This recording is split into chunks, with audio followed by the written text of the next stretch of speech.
I am drowning in a river, falling slowly into the deep. I am waiting for you to catch me and save me from my dreams.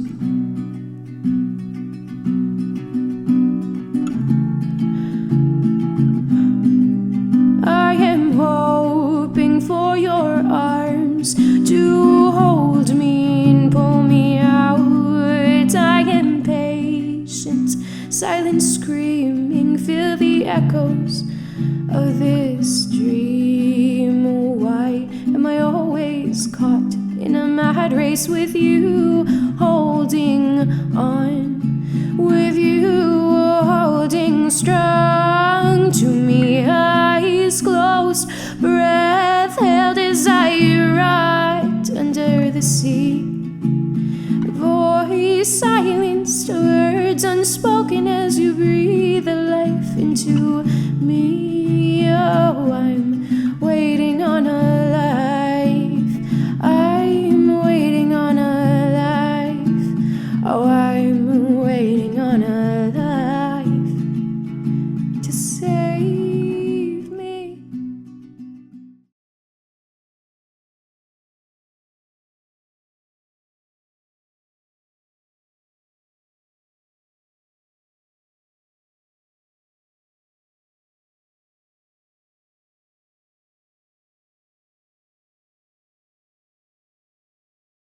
You're not eating this job is killing you. It's not a job, it's an internship. Well, it's the shitty prequel then.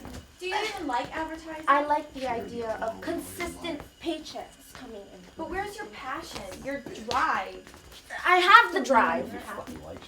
But for what though? In all dinner, it's I hate this, I hate that, and not once did I hear you say love. Your sister. Do you make anyone else happy? Oh, Jackie Hadley, hi. It's a pleasure to meet you. Likewise, thank you. Did you have any trouble finding the place? Oh, no, actually, I live close, so. Oh, fantastic. Okay. Are you familiar with our 30 under 30 piece? Somewhat, yes, but to be honest, I don't really read your magazine. Oh, okay. Well, a little bit of information then. I was very impressed by my students' work in theater to film, just in general. They worked in so many different ways. We tried a lot of different exercises. We never wanted the performances to get stale, especially while we were getting ready for the theatrical performances, and then while we were getting ready to film, we wanted to just find sort of new ways into the scene, or just fresh ways that we could approach the scenes, just so they would seem very, very spontaneous. The biggest issue that I have with students is really just trying to get them out of their heads. If they're analyzing too much, or their analysis comes into performance, obviously the performance falls flat and it's not believable. And so sometimes what I found is that physically exhausting my students is sometimes the best way for them to kind of turn off that switch in their heads and just sort of see what happens in the scene. And we did a lot of that kind of work getting ready for the theatrical performance and for the film performances as well. This is a whole story. It's a lot harder to get somebody to believe an entire made-up story than it is to get them to believe a made-up statement. No, okay, a lie is a lie. It's easy to tell and easy to believe. So what you're saying is... You are too trusting. Okay, you're gullible. You don't even know a hoax when you see it. Well, that's harsh.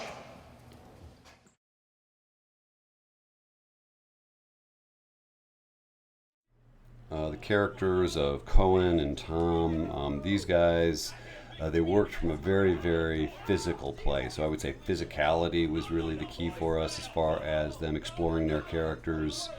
The character of Cohen, played by Bo, when he was able to physicalize the character and sort of really, sort of make this character his own through sometimes overblowing the character first and then being able to bring the character down to something that was a little bit more realistic, I thought always helped both of these actors out. I thought the scene played really, really well. I loved the sort of playfulness that they have in both of the scenes, but especially the theatrical scene, and it is so very highly physical. There's a solid chemistry that really developed between the two guys. I think that the film version was a little bit more subdued. But I believe that the kinesthetic awareness of the theatrical performance really came through in the film performance as well. And so I think both performances are really solid. I would just say that I so loved that physicality that they brought to the theatrical piece. I maybe wanted to see possibly a little bit more of that in the film performance. All that shit about rich guys and politicians in that town. Yeah, right. Come on, what about them? Oh, you know the politicians are fucking rich guys. Everybody's suing each other every other day. Want more of what they already got. Those fucking guys. No, it's no here, man. I mean, look at this place, Tom. What about it? Oh, it's a fucking trailer park, What's man. so funny about that, Cohen? I can see right through this little act you got going on. I'm not playing in any act. Bullshit, Cohen! Tell me why you fucking came here! Just fucking tell me. Mom said you needed money. She said there was a lawsuit against your company and that you got laid off. No, I don't need any money. Tom, just let me... Cohen, I don't need any money. Man, Cohen, I don't need any money. We're fine. You should have called me. Why didn't you just call me? Just pick up the phone. I should have called you. Yes. You're on the phone all day long. You can't call me. I've got to call you after Bullshit. everything I fucking That's did for you. Fucked up, Cohen.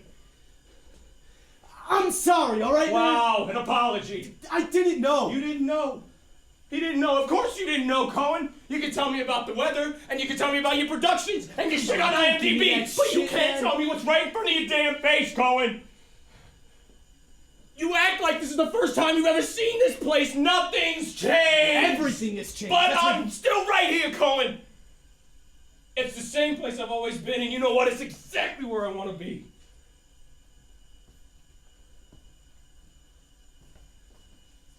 I don't need your money, and I don't need your help. Tom. Oh, look at this! Oh, hey! All right. Oh, no, voicemail. Come on. It's work. Hey, come on. You know what? Let me talk to him. Tom, Hey. come on, man. Hey, Tom, stop this is important. Cut it out. I'm not kidding anymore. Yeah. Just do what you gotta do. Whatever. This is my life now, okay? Yeah, see that. It's a good one. Miles away from what I'm used to. Well, yeah. I mean, Tom, it could be better. Who, you or me? Cohen, has it ever occurred to you that maybe we're fine with how it is around here? You live in a fucking trailer park. What's so funny about that? I can see right through this little act you got going, buddy. What act? I'm not playing at any act. Okay, bullshit! Just tell me why you fucking came here. Tell me.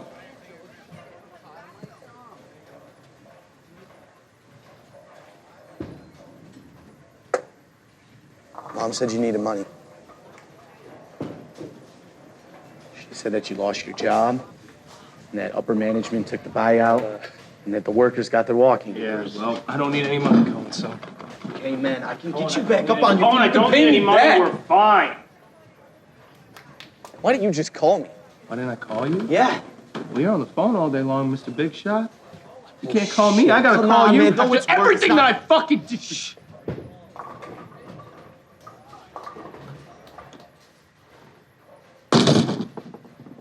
It's fucked up, man.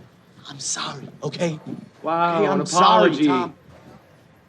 I didn't know. You didn't know? Of course you didn't know, Cohen. You know about the weather. You know about your shit on IMDb and your productions and your scripts and your shoot dates, but you can't tell me what's right in front of your damn face. You act like it's the first time you ever seen the trailer park before. Nothing's changed, Cohen. Everything has changed, Yeah, Tom. but I'm still right here. It's the same place I've always been, and you know what? I'm exactly where I want to be. I don't need your money, and I don't need your help.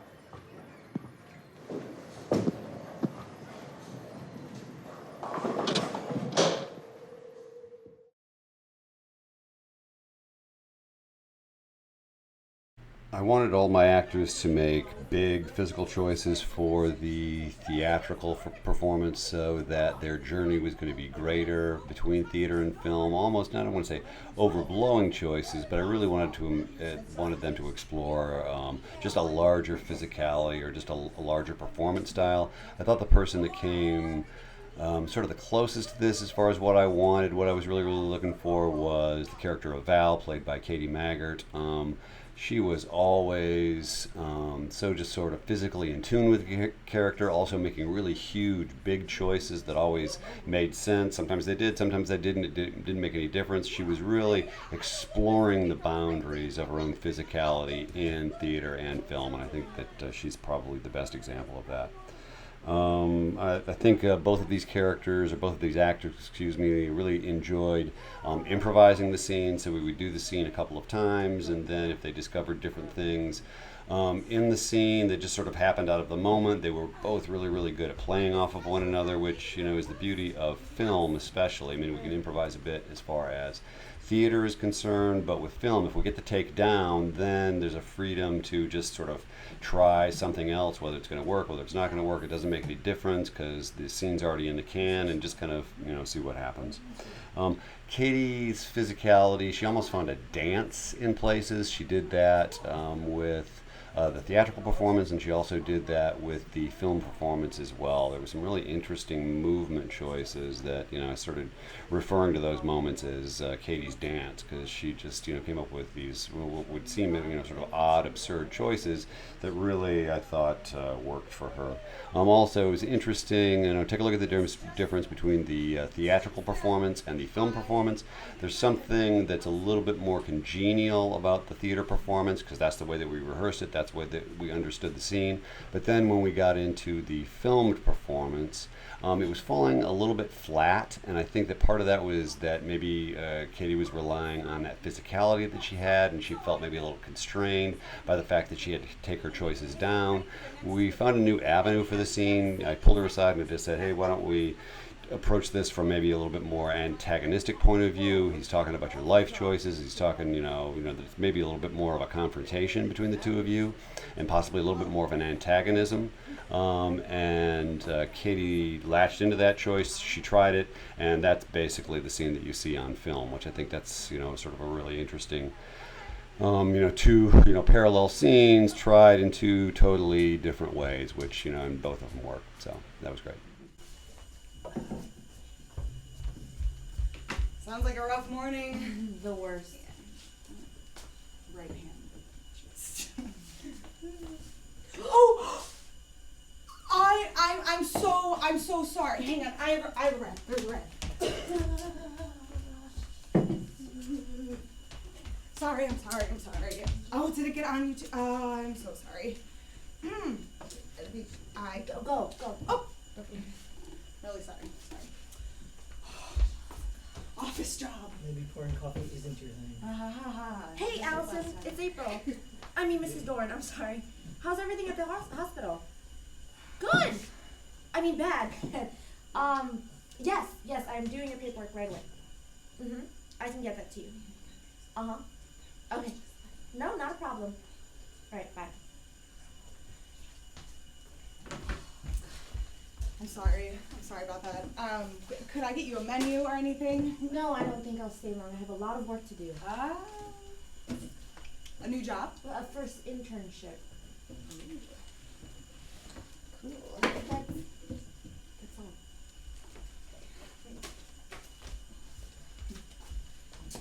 Did you hear that? First internship at an office. It sounds like 15% gratuity. And she looks like she's about your age. Yeah. And she's not on her feet pouring coffee all day. In those shoes? Fine. Okay. The toxins inside of a volcano are so toxic, no organism could survive. What are you, some scientist? Have you ever heard of reading? Yeah, I read stuff. What kind of stuff? The newspaper. Tells me everything I need to know. Everything you need to know, not everything you should know. Isn't that exactly what I said? And to answer your question, I'm an autodidact. What's that, like a disease? Is it like lupus? I mean, I know lupus. Yeah, know Lupus too. Lupus comes right in. No. Hey, if you're so smart, why aren't you in school? I don't need it. That's right, because you're an auto... Didact. Yes, that. It's not my thing. Oh, I'm sorry. Your thing is pouring me coffee every And morning. your thing is getting all your information from the newspaper. For your information, I am in school, getting a degree. So you know what? You can too. It's not my thing because I get all of my information elsewhere. What? What? So I can get a degree. Get a degree. And I will just hang it up right there next to the clock, and we can just stare at it every morning while I'm serving you coffee, and we'll have the same exact conversation, only you'll be asking me why I'm not in an office job. What's wrong with office jobs? They don't have your wonderful face. Now you're just fishing for a tip. Always. Yeah. No, I know. I just started and her husband gets hit by some fucking bus and now I have to do her paperwork. I mean, Jesus, it's not like I have a life, right? Yeah. I'll call you later. Coffee.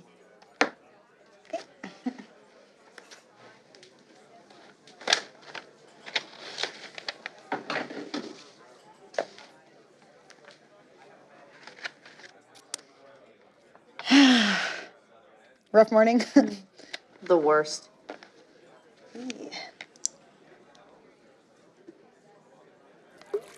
Oh, I'm so sorry. I'm so sorry. Hang on. There we go. Sorry.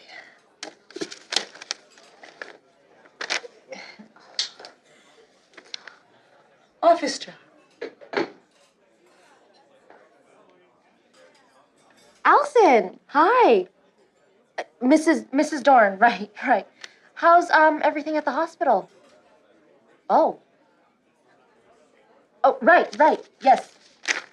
Absolutely. Yes. I can do that for you. No problem.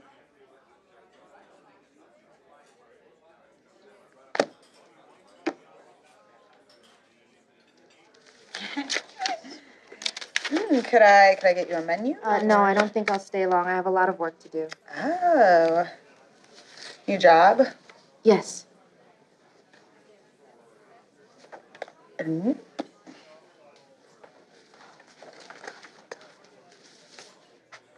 hear that? First job at an office. Sounds like 15% gratuity. And look, she looks like she's about your age. Yeah, she does. And look, she's not standing on her feet pouring coffee all day. In those shoes? Hey, sis, look. I don't think I'll be able to go tonight. Mrs. Dorn had some kind of family emergency, and now I'm stuck doing her paperwork. I wouldn't chance it. Tomorrow, maybe? Okay, bye.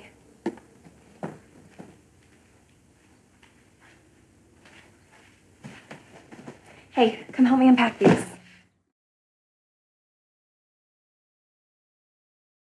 Both of these actresses had a very solid connection to one another. They always were looking for different ways to play the scene, but they really latched into each other. There was just a good chemistry between the two of them.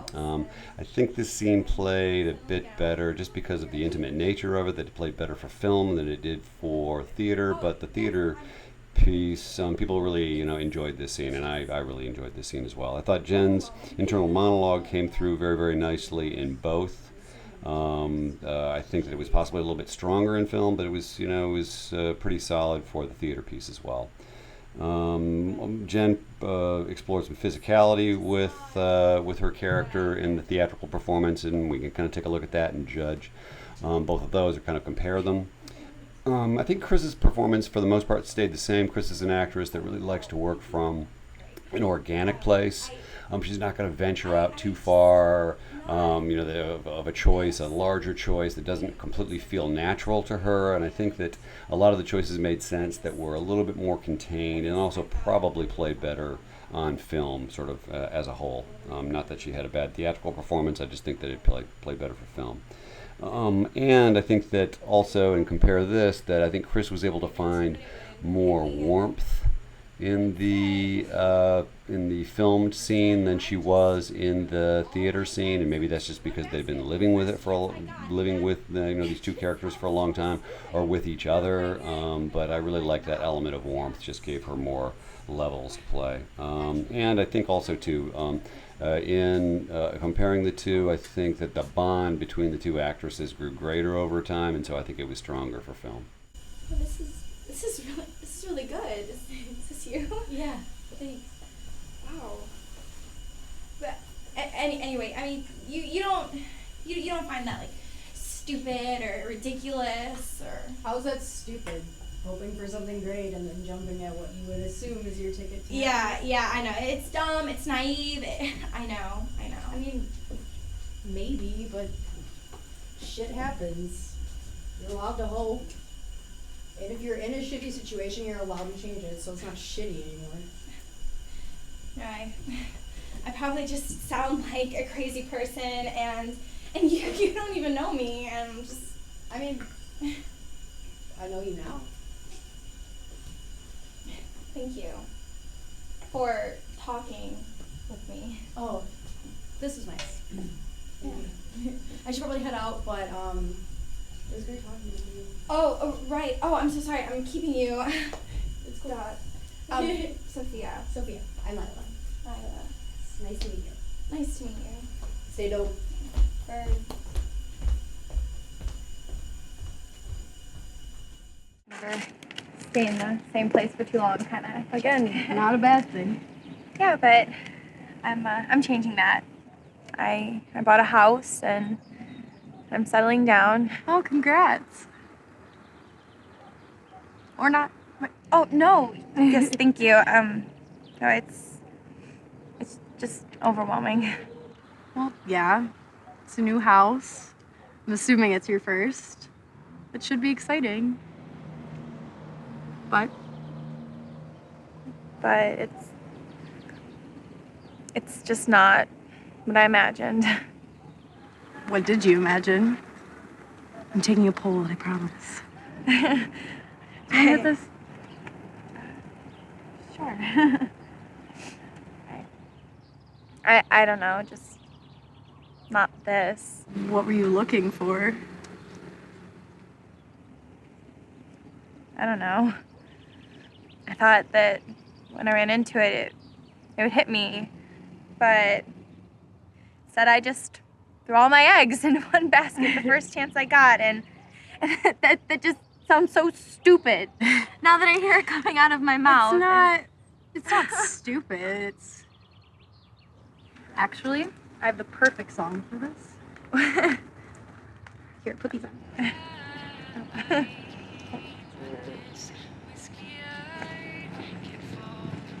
Is this you? Yeah. Well, this is really great. Thanks. Wait, I mean, you don't find that ridiculous? How's that ridiculous? Hoping for something great and then jumping at what you would assume is your ticket to happiness. It's not ridiculous. Yeah, it's stupid and naive. I know. Maybe, but shit happens. You're allowed to hope. And if you're in a shitty situation, you're allowed to change it so it's not shitty anymore. Yeah, I probably just sound like a crazy person, and you don't even know me. I mean, I do now. I should probably head out because it's gonna be late. But Oh, it's great right. talking with you. Sophia. Sophia. I'm Lila. Lila. Nice to meet you. Nice to meet you. Stay dope. Word.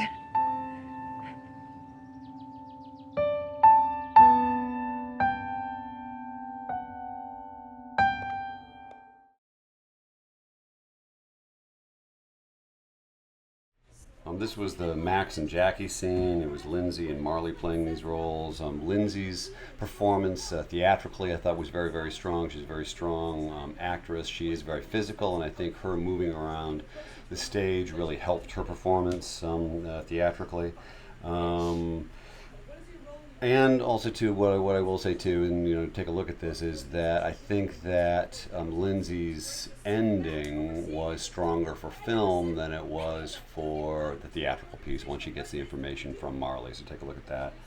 I think Marley's performance, it's like night and day. The performance that she had for the theater piece, I think that it was good. I don't think that it was great, but what she was able to latch into in the film performance was just really, really amazing. And that was really an actress that possibly at the start of this process was not willing to go to those places, to dig down deep, to have to realize what it was going to be like for someone to die in her arms. I mean, who really wants to go to that place? As our process went on, she started going to that place more and more. I think that she did have solid theatrical performances where she really started tapping into the emotion. I don't know that this was, when we filmed this piece, the theatrical piece, that was one of them. But I think the work that she does in film is just really, really top-notch, really, really excellent. I was really happy to see my actress going to that place as well. Not so nice things about you. Fuck, Jackie. I had a kid die in my arms today. Okay? There was another bombing, and this time it was a school. And there were kids and bodies everywhere. And I held this little girl in my arms, and I told her that everything would be okay. And she just... They're not okay. It's not okay. Max, I'm so sorry. I had no idea. It's fine. How would you know? Look, I don't want to talk about this right now, okay? I gotta go. Wait, Max, please. We'll talk. Family arrives only 20 minutes late, says nothing. She's dressed in a stylish coat, hair meticulously styled, and a questionably expensive jacket. Surely the proceeds from her organization have benefited her well enough. God, fucking bitch! What is your role in the organization today, it says? Well, not so much now. The growth of the organization has given me the means to employ thousands. It's really great just sitting back and overseeing everything. Like, what? Oh, God. She used your photos. Jackie. Sherwin's photos are a marketing tool, nothing more. It's great. The rawness, blood, and rubble. Yeah, I never said any of that. They don't even bother to explain the organization or what it is that we do. Okay, so... A few days ago it was reported that an ambush occurred near the organization's site where authorities failed to anticipate. They make it sound like it's my fault! I know, it's awful. Henley states she is content with her position as businesswoman, while girlfriend photojournalist Maxine Sherwin keeps the bed warm and offers up her once significant photos as just another crass marketing tool. God, fuck! Max. Say something. Just let it go. It isn't a big deal. Of course it's a big deal, Max. I never should have listened to you. No, Jackie, shut the fuck up. Okay? A bomb went off at a school today. A school. So she said some not so nice things about you. Fuck, Jackie. I had a little girl die in my arms today. Okay? I held her and said that everything would be okay, and then she just... Things are not okay. They're not okay. Max, I am so sorry. No, you know what? It's fine. How would you know? Look, I gotta go. No, Max, please. No, we'll talk.